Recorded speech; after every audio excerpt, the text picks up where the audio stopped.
And then using the theory of how the transition model and rewards determine the utility to compute the utilities of the states much faster. A simple idea, but obviously profound implications in terms of speed. Okay? Now, while we are at this, and this is probably the last thing we get to talk about today, is robustness in the model. Okay? An interesting question is,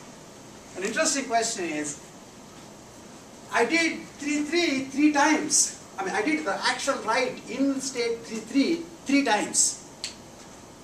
And I'm just happily saying, based on that experience, that if I were to do write in 3-3, I will get into 4-3 1/3 of the time, and the other state 2/3 of the time. Is this reasonable? So for example, I took a coin, I tossed it in front of you. And here is a universal truth. When I toss the coin 3 times, it will come heads 2 times or tails 2 times. Okay, I mean, at least, I'm sorry, it's not, okay. So when I toss it 3 times, there would be more than 1 head or more than 1 tail. That much is for sure, right? So suppose I actually toss the coin in front of you, I got 2 heads and 1 tail. Can I then say that the coin will come heads 2/3 of the time and tails 1/3 of the time? Why not? If you don't like that, now I toss the same coin in front of you 3,000 times. Okay, it came heads 2,000 times and came tails 1,000 times. Can I still say that the heads, 2/3 of the time, tails 1/3 of the time, or will you still yell at me, saying coins are always minted in one place and they're always supposed to be the right coins? Right? Clearly, in the second case, you start believing the data. In the first case, you don't want to believe the data right away. Why? Because you have a prior. You have an expectation over how coins behave. Okay? And so you have a prior over the distribution of the parameter. If the parameter P is the probability for heads, then the parameter P itself has a distribution. So the probability value itself has a distribution. And that's what you came into the world with. And you sort of are thinking the probability is likely to be closer to half. And only if the data kind of makes you believe that your prior is wrong are you are willing to give up on the prior. Otherwise, you are likely to look at the prior rather than the data. Okay, so yes? Even if you don't have a prior, shouldn't you always prefer the more trials?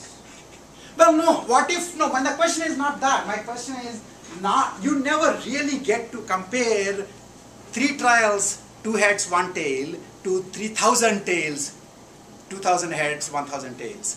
Instead, you just have been given n trials. And you are using those n trials to figure out the parameter. The question is, how much certain are you about the value of the parameter that you are computing? And everything that you guys have learned, unless you have already thought about Bayesian learning, which we will get to after this topic is over, everything you have learned essentially does, simple averages. And those happen to be what are called maximum likelihood estimations. Those are the estimates that have the highest likelihood. But that doesn't necessarily mean, so maximum likelihood can happen like this, for example. Maximum likelihood can be like this. This is what you think it is, or it could be like this. Where this is the highest. Right? And maximum likelihood may not tell you enough. You cannot put your faith into that one model you got. So, for our problem, what is happening is, we are learning the models based on the data. And then we are using that model to figure out the value of the state. So think about the following thing.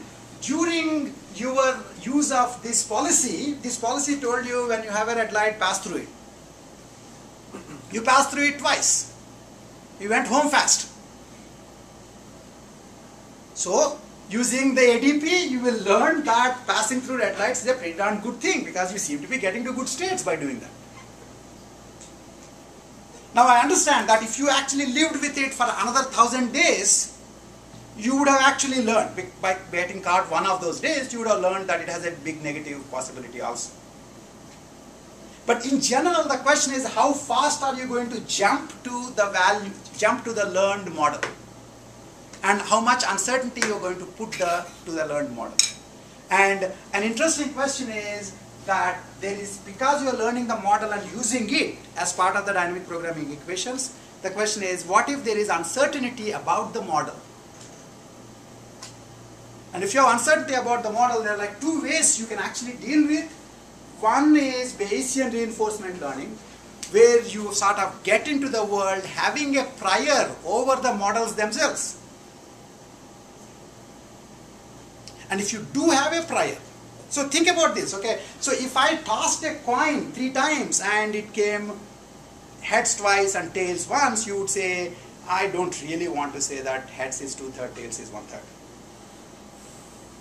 Okay, but I have a black box and I looked into the black box 2 times, 3 times, and I see green 2 times, red once. What's the probability that I'll see green versus red?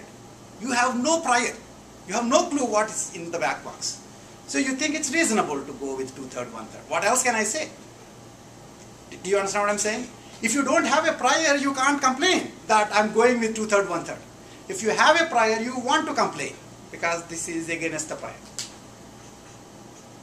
Okay, so that's Bayesian learning, which basically says, Bayesian reinforcement learning says, if you happen to have a prior over the models, you can use the prior over the models to essentially get a better expected value of the state.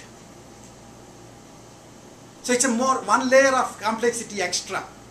Because now, remember, the normal policy equation would be just in terms of one member. You know, it's a linear equation.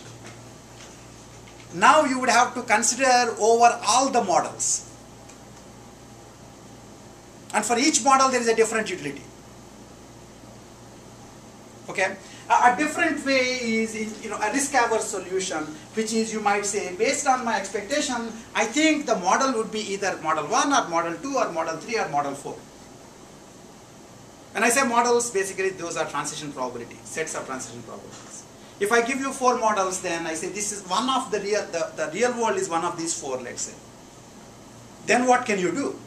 You could probably say a robust thing to do is to do actions that have least downside with respect to all the models. They reduce the worst thing that can happen to you with respect to all the models. That's one way of robustness. Okay, but the bigger issue, and I did not really go into the details here, and in the textbook also, it's a very intriguing discussion, but only like this much. Okay, the point is that in doing reinforcement learning, you're doing levels and levels and levels of approximations of experience, compressions and approximations of the experience. And if you want to be aware of what you are compressing, you can then talk about robust policies versus policies that just jump on the bandwagon as soon as they learn. And in some sense, this discussion will come back to when we come next class. This discussion is also related to the discussion of why can't I use my transition model at the end of my elementary school to figure out my optimal policy. It's the same issue in some sense. Here we are talking about model incorrectness. There we are talking about model incompleteness. Because at the end of elementary school, you don't even know what states are there in the world. There may be many more states, some of which with much higher rewards. And one of the interesting things really is, what's wrong with this guy, Lewis and Clark? Those of you from US know Lewis and Clark, right? Why couldn't they hang around in DC, right? Why did they take their pretty little boat and go off into West Coast? There was no reason to believe that Hollywood is in West Coast at that time, right? Right? It's not like they were trying to look at some cine actor or something. They just went ahead and virtually attached high reward to unseen states. This is just pushing yourself towards the unknown, even though of course unknown also had, you know, some cranky Indians and some really poisonous snakes and stuff. Okay, but they just, and it, in fact, I think we'll end at this point that, you know, like I think Jon Stewart, I don't know whether any of you heard, but apparently Jon Stewart had this thing that, you know, a thing in Washington DC Mall, and he had a little statement in the end, and the statement ends by saying, we always go towards the light at the end of the tunnel. And when you reach the end of the tunnel, it may not be necessarily the best thing, but we keep going towards that light, even if in fact when we get there it's New Jersey. Okay? Right? So, to be able to explore, you have to be an optimist. If you are a pessimist, you say, enough is enough. Let me make my money based on whatever I learned. And so when we come back next class, the way we look at the model incompleteness in active reinforcement learning is, interestingly, by sort of boosting the reward of unseen states. They are not really actually good states, but you just boost their reward just so that you'll go towards them. Okay? We'll stop here.